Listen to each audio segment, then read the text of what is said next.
Hi, Grace from the Edible Classroom. This week's What's for Dinner segment features asparagus. Because everything we do at the Edible Classroom begins in the garden, let's start there.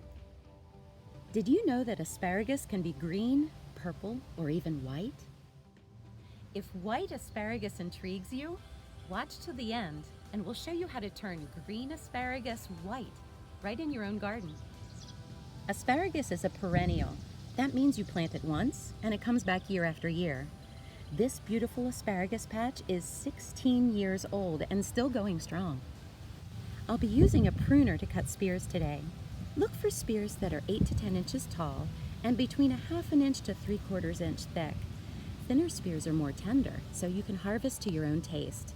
You can also use a knife or simply snap the spear off slightly above the ground. Another great thing about asparagus is its long season. Established plants can produce spears for 8 weeks in the spring. That's a longer season of harvest than most spring vegetables.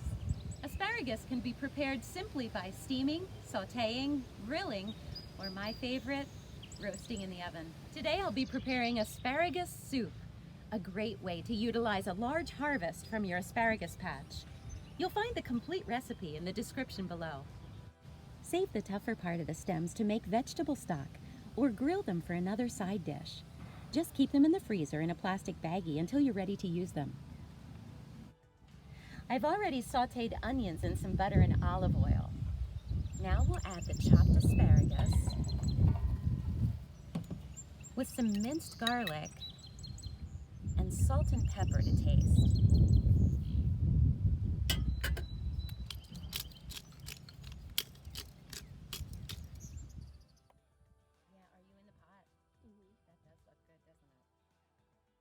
We'll bring this to a boil and allow it to simmer for 12 to 14 minutes, or until the asparagus is soft.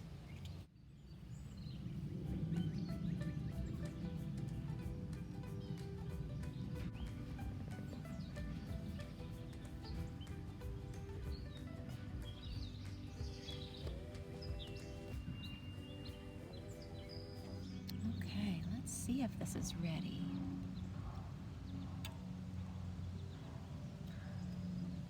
You can either use an immersion blender or something like this to puree your soup until it's completely smooth.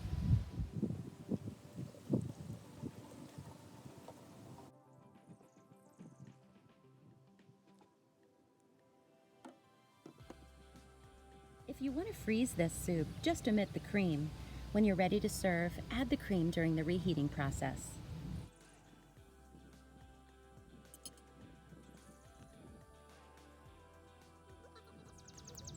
Topping soup with your favorite fresh herbs gives an added touch of garden goodness. Parsley, dill, and chives are some of my favorites. You can also serve asparagus soup cold. Topped with fresh dill, it makes a refreshing summer treat. With asparagus as its main ingredient, this soup is an excellent source of vitamins and minerals, especially folate, vitamins A, C, and K. Delicious. Do you remember that I said asparagus can also be white? White asparagus is not a variety, but simply asparagus grown in the absence of sunlight. To grow white asparagus, you'll need to block all light from the growing spears. As soon as the tips emerge from the soil, put a 6 to 8 inch long section of 2-inch diameter PVC pipe over the growing spear, nestling it down into the soil a little bit. Fill the pipe section with soil or sand. When the shoot tip starts to poke out of the top of the pipe, lift the pipe and cut the spear. Follow us on Facebook and share your garden adventures and recipes. Take good care and happy growing!